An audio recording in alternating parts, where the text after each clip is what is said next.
He's changed the CV. He's changed his LinkedIn. He's admitted that he made a mistake. The government have said that he will probably be sorry for having done it. So I don't think there's any doubt that it's happened. The question is what happens to him now? Keir Starmer is facing a political crisis, with leaked evidence exposing scandals that threaten to unravel his credibility and the entire Labour Party standing. This crisis has left him spiraling out of control, sending shockwaves through Westminster, and leaving even his staunch allies scrambling for cover. The revelations are so shocking that even his staunchest allies scramble for cover. At the heart of it all is a name you might not have heard before: Jonathan Reynolds. And let's talk to Kevin Hollingray now. He's the MP, of course, and Shadow Business Secretary as well. Kevin, a very good morning to you. Good morning. Good morning, mate. Good to see you. I mean, you're opposite numbers in a bit of shtuck, isn't he? Thinks he was a solicitor, suddenly remembered he wasn't. And so now his CV has been changed. Well, just to clarify, I'm actually Shadow Housing Communities Local Government in Levelling Up. Oh, sorry. So he's not my opposite number, but he was my opposite number when I was Post Office Minister. Reynolds Starmer's Shadow Business Secretary has been involved in a long-standing deception, falsely claiming to be a solicitor, a title he never earned. This is not just a minor FIB or exaggeration, but a potential criminal offense under Section 17 of the Legal Services Act 2007. The implications could be catastrophic for Labour, and the culture of dishonesty under Starmer's leadership is also at stake. But it appears he's made a very significant error here, and he's clearly got a case to answer, and he's got a right to reply, of course. But you cannot mislead Parliament, and without there being consequences of doing that. And I think if he has said he's something that he's not, that's not right. If he said it on the floor of the House, and there will be consequences that flow from that. If that's In 2004, Reynolds claimed to have worked as a solicitor in Manchester city centre, a claim that went unchallenged for years. The Solicitors Regulation Authority, SRA, investigated Reynolds' claims and closed the case without taking action. However, the SRA has reopened the investigation, citing new information. This raises questions about Reynolds' honesty and integrity, and the SRA's judgment in appointing him to such a high-profile role. And he did say it on the floor of the House, that he has said it on several occasions. Yep. He's even given an interview to the effect that he said he chose the career as an MP because it would be better for his family life than being a solicitor. I mean, this has been going on now for some time. It was 2010, I think, when it first appeared that he had worked as a solicitor. And is there not surely some kind of breaching of parliamentary code or ministerial code? Former barrister Reynolds has remained silent on the matter, indicating he may be protecting himself or hoping the scandal will fade away. Tory MP Andrew Griffith has called for an investigation, accusing Reynolds of misleading the public and violating the ministerial code. Legal experts have described Reynolds' behavior as morally wrong and a breach of public trust. This reflects Reynolds' reputation for integrity and competence. The business secretary was told to stop claiming he was a solicitor on his CV by the lawyer's watchdog. Again, if you turn around and say, I'm a solicitor when you're not a solicitor, you then get barred from becoming a solicitor. But he stood in Parliament and said, back in the days when I was a solicitor in Manchester, far harder lifestyle than this as an MP. Labour's leadership is facing controversies, including the Reynolds scandal, which highlights a disarray. Shadow ministers are falsely claiming professional credentials, and MPs make inflammatory statements. Honesty and integrity seem to have become optional in the party. Labour's pledge not to raise taxes on working people is in tatters, with Shadow Chancellor Rachel Reeves considering tax hikes that would hit ordinary Britain hard. First of all, who makes out like being an MP is like, oh yeah, it's coasting this is easy. That's not exactly going to win you favour. But at the same time, this is lying in Parliament. And I would suggest, given the amount of flack that Boris Johnson got for being a serial liar, a fibber, an embellisher, an exaggerator, then given what they got him for, the petard from which he was hung, was basically, did he have cake, did he not have cake, and how long was he in a room inside his own blimmin' building where he worked anyway? frankly, this stuff, I'd say, if you can get done for being 10 minutes inside a room of staff that you were in and have to be in as part of your job, but all of a sudden cake was or was not added, and that is the defining factor of whether you stop being Prime Minister, lying in front of Parliament that you are a solicitor, lying on your CV about the experience you have when you become Chancellor, I think is a bit bigger than blimmin' did you. The proposed tax increases by Labour are seen as a betrayal, as they may lead to higher national insurance contributions for employers and cuts to pensioners' support, including winter fuel allowance. Labour's policies have been accused of prioritising unions and foreign aid over the needs of British pensioners, causing them to face the prospect of poverty. Tory MP Kevin Hallenrake has accused the party of losing sight of its intended audience.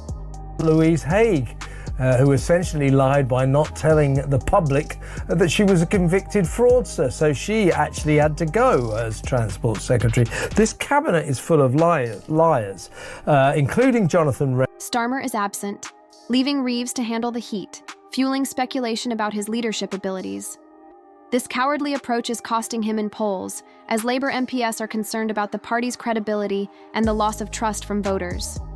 A true leader would address these concerns head-on, but Starmer's cowardly approach is costing him dearly in the polls. This is him speaking in the House of Commons, in the Commons. Take this away, go on. Before the last election, I worked as a solicitor in Manchester city centre, and I would travel in to Manchester every day from what is now my constituency.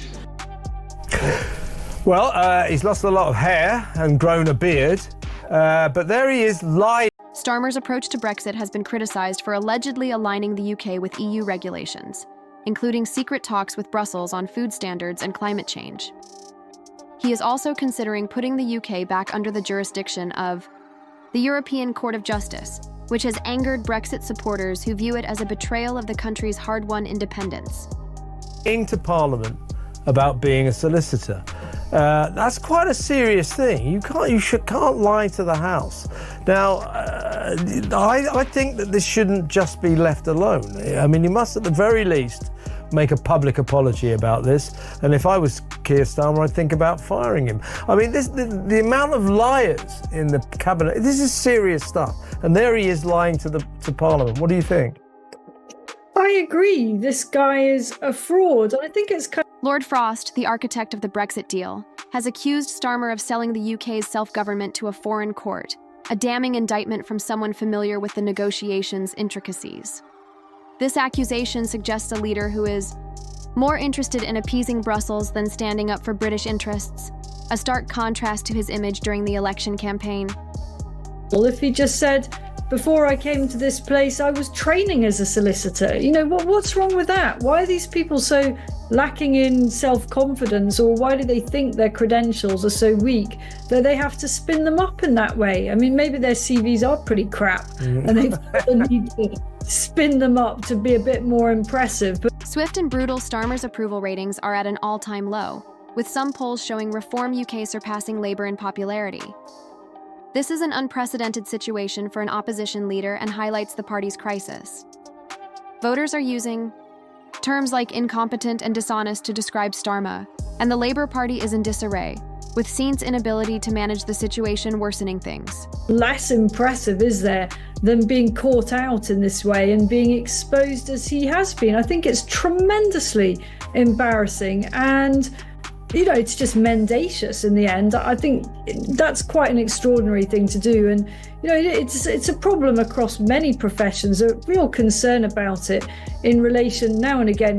Serious cases come up in the NHS of doctors who claim to have, who actually turn out to be fake doctors. It's not at all. The political system is experiencing a breakdown, with trust in politicians at an all-time low. Scandals like the Labour scandal fuel disillusionment among the public. People are tired of broken promises, lies, and leaders who seem more interested in political games than addressing real issues.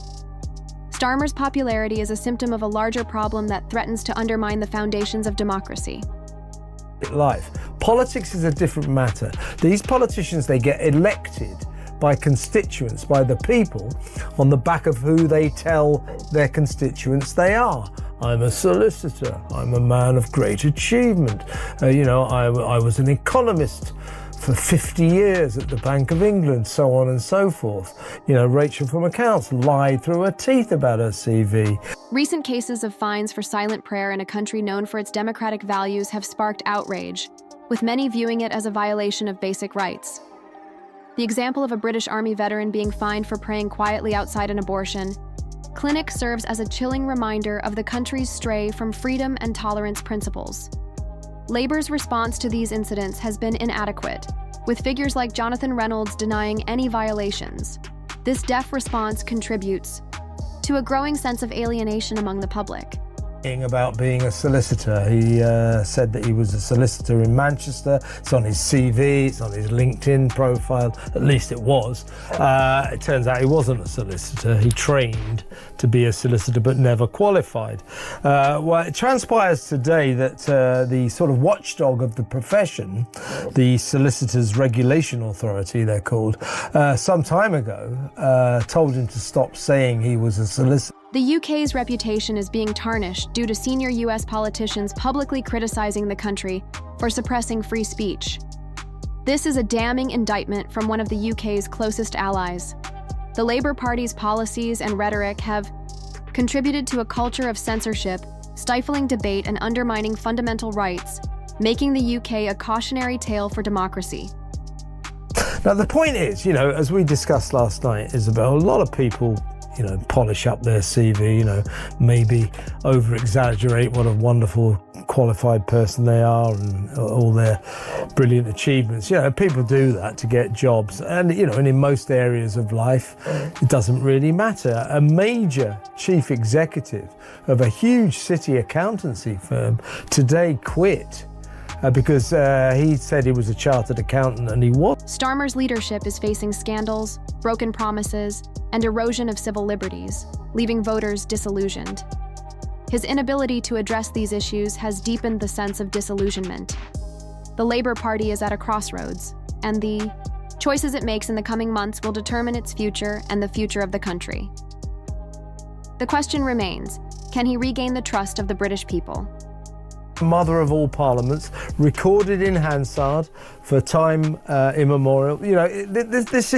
This is serious stuff. They've got, actually, in terms of Reynolds and that sort of incontrovertible moment where he lied to the House, he actually does have to do something about that. The scandals and growing backlash against KS Starmer are just the beginning, with press pressure intensifying. The stakes are high, and the fallout will be felt for years to come. It's unclear if this is the beginning of the end for Starmer or if he can turn things around, but time will tell. The stakes are high, and the impact on the British public will be felt for years to come.